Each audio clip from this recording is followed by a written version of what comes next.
We began this broadcast a few days ago talking about the sharp drop in U.S. and Iraqi casualties last month. And this month looks even better. General David Petraeus says attacks in October so far are at an 18-month low.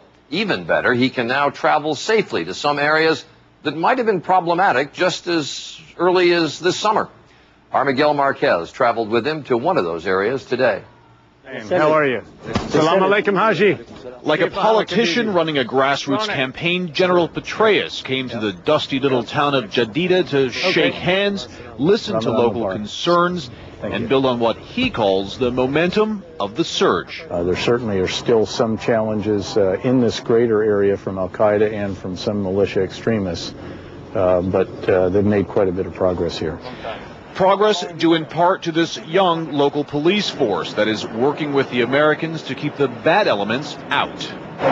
Okay, walk me around the map. Over the last month, this town has seen the lowest level of violence in more than a year, and the general says he believes a similar story is playing out across Iraq. Nationally, there has been a lull in violence, but that may be because Iraqis are celebrating the holy month of Ramadan. It's just good to get to know them a tiny bit and to hear what their problems are. And like any politician, he hears a lot of complaints. This is the answer to your question. And when this man described a road that's impassable when it rains, the general had this question. Well, what are you going to do about it?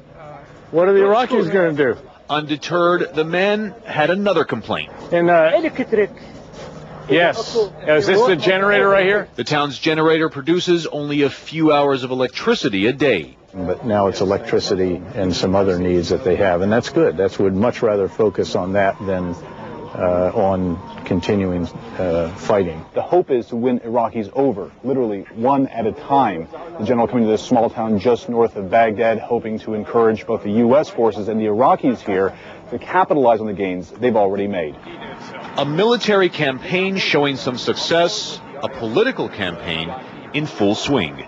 MIGUEL MARQUEZ, ABC News, Jadidah, Iraq.